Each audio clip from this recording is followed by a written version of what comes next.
মুরগির মাংস তো বরাবরই সবার পছন্দ, কিন্তু মুরগির কলিজাটা একদমই পছন্দ করে না। আর যখনই আমি মুরগির কলিজা দিয়ে এই রেসিপিটা করে থাকি তখন কিন্তু একদম মজা করে খেয়ে নেই। আর প্রায় সময় কিন্তু আমি এই রেসিপিটা করে থাকি, তো সেটাই আমি আপনাদের সাথে শেয়ার করব।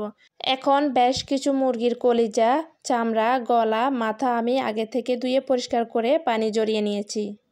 মুরগির কলিজার সাথে এই ধরনের পার্টগুলো দিলে কিন্তু খেতে কিন্তু দারুণ মজা লাগে।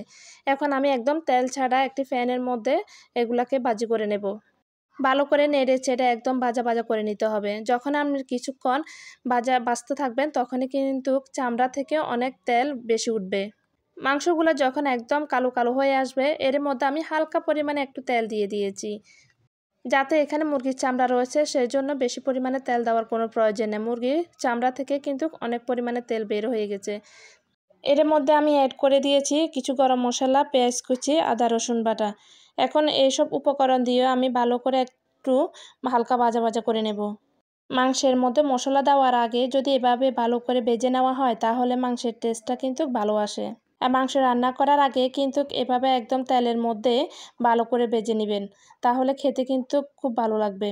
এখন এর মধ্যে দিয়ে দিয়েছি আমি টমেটো কুচি, সাথে দিয়ে দিয়েছি পরিমাণ মতো লবণ, হলুদ, মরিচ আর ধনিয়া জিরা। এখন হচ্ছে আমি ভালো করে মশলার সাথে মাংসগুলোকে ভালো করে কষিয়ে নেব। যখনই মাংসের সাথে মশলাটা ভালো করে মিক্স করা হয়ে যাবে এর মধ্যে দিয়ে দিব আমি কিছু পরিমাণে আলু কুচি। আগের থেকে একটা বড় সাইজের আলুকে আমি ধুয়ে কুচি করে পানি জড়িয়ে নিয়েছি। এখন মাংসের সাথে দিয়ে দিলাম, দিয়ে এখন ভালো করে নেড়ে চেড়ে আমি ঢাকনা দিয়ে দেব যাতে আলুগুলা সিদ্ধ হয়ে আসে। ঢাকনা দিয়ে প্রায় 5 মিনিটের মতো করে আমি কষিয়ে নেব। এখন ঢাকনা সরিয়ে আমি আবার ভালো করে নেড়ে চেড়ে দেব। এই রেসিপিটা করার ক্ষেত্রে কোনো পানি অ্যাড করা যাবে না। মাংস থেকে যে পানি বা তেল বের হয়েছে এটার মধ্যে কিন্তু রান্নাটা কমপ্লিট করে নিতে হবে। এর মধ্যে কিন্তু পানি অ্যাড করলে এর টেস্টটা কিন্তু নষ্ট হয়ে যাবে, খেতে কিন্তু ভালো লাগবে না। এর মধ্যে আমি আর একটা উপকরণ অ্যাড করে দেব, সেটা হচ্ছে টমেটো সস।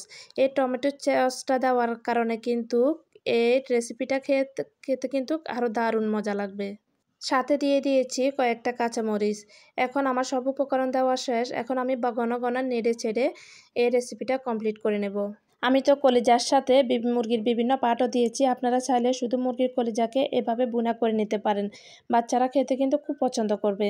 এর মধ্যে আমার রান্নাটা কিন্তু প্রায় কমপ্লিট হয়ে গেছে। এখন আমি জাস্ট আর 2 মিনিট রেখে পরিবেশন করে নেব। আর যারা কখনো এই রেসিপিটা করেন না একবার হলো ট্রাই করবেন। আর আমার রেসিপিটা আপনাদের কাছে কেমন লাগছে অবশ্যই কমেন্ট করে জানাবেন। যারা আমার ভিডিওটি একদম শেষ পর্যন্ত দেখেছেন সবাইকে অসংখ্য ধন্যবাদ। সবাই ভালো থাকবেন। আল্লাহ হাফেজ।